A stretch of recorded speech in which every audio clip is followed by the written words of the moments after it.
Guys, today topic oath ceremony. ಜನವರಿ 20ನೇ ತಾರೀಕು ಇರುತ್ತೆ. Trump oath ceremony means Trump fully in charge ತಗೊಂತಾರೆ ಪ್ರೆಸಿಡೆಂಟ್ ಆಗಿ. ಸೊ ಟ್ರಂಪ್ ಕ್ರಿಪ್ಟೋನ ತುಂಬಾ ಸಪೋರ್ಟ್ ಮಾಡ್ತಾರೆ. ಆದ್ರಿಂದ ಕ್ರಿಪ್ಟೋನಲ್ಲಿ ನಾವು 20ನೇ ತಾರೀಕು ಇಲ್ಲ 20ನೇ ತಾರೀಕು ಮೇಲೆ ಒಂದು ಗ್ರೋತ್ ಆರ್ ಪ್ರೋಗ್ರೆಸ್ ನ ನಾವು ನೋಡ್ಬೋದು. ನಾವು ಯಾವ ಕ್ರಿಪ್ಟೋ ಕಾಯಿನ್ಸ್ ಮೇಲೆ ಇನ್ವೆಸ್ಟ್ ಮಾಡಿದ್ರೆ ಏನಾಗ್ಬೋದು, ಮೀನ್ಸ್ ಇನ್ವೆಸ್ಟ್ಮೆಂಟ್ ಹೇಗ್ ಮಾಡ್ಬೋದು ಅಂತ ಇನ್ನು 4 days ನಾನು ನಿಮ್ಗೆ ಇನ್ಫಾರ್ಮೇಶನ್ ಕೊಡ್ತೀನಿ.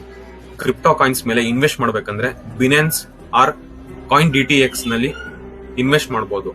ಸೊ ಕಾಯಿನ್ DTX ಆರ್ ಬಿನೆನ್ಸ್ ನ ಇನ್ಸ್ಟಾಲ್ ಮಾಡಿ ಅಕೌಂಟ್ ಕ್ರಿಯೇಟ್ ಮಾಡಿರಿ. ನಾನು ಇನ್ಫಾರ್ಮೇಶನ್ ಕೊಡ್ತೀನಿ. ವಿಡಿಯೋ ಯಾವುದೇ ರೀತಿಯಾದಂತಹ ಬೈ ಅಂಡ್ ಸೇಲ್ ರೆಕಮೆಂಡೇಶನ್ ಅಲ್ಲ. ನಿಮ್ಮ ಓನ್ ರಿಸ್ಕ್ ಅಂಡ್ ಅನಾಲಿಸಿಸ್ ಮೇಲೆ ನೀವು ಬೈ ಮಾಡಬಹುದು. ಬಟ್ ನಾನು ಇನ್ಫಾರ್ಮೇಶನ್ ಕೊಡ್ತೀನಿ. ಶಾರ್ಟ್ ಟರ್ಮ್ ಅಲ್ಲಿ high gains R high profit ನ ಎಕ್ಸ್ಪೆಕ್ಟ್ ಮಾಡಬಹುದು. ಬಿಟ್ ಕಾಯಿನ್ ನಲ್ಲಿ ಒಂದು ಶಾರ್ಟ್ ಟರ್ಮ್ ಗ್ರೋತ್ ನ ನೋಡಬಹುದು, ಇಲ್ಲ ಲಾಂಗ್ ಟರ್ಮ್ ಗ್ರೋತ್ ನ ನೋಡಬಹುದು. ಈ ವಿಡಿಯೋ ಇಷ್ಟ ಆಗಿದ್ರೆ ಒಂದು ಲೈಕ್ ಮಾಡ್ಕೊಳ್ಳಿ ಅಂತ ಹೇಳ್ತಾ ಸೈನಿಂಗ್ ಆಫ್ ಫೋರೆಕ್ಸ್ ಕನ್ನಡ.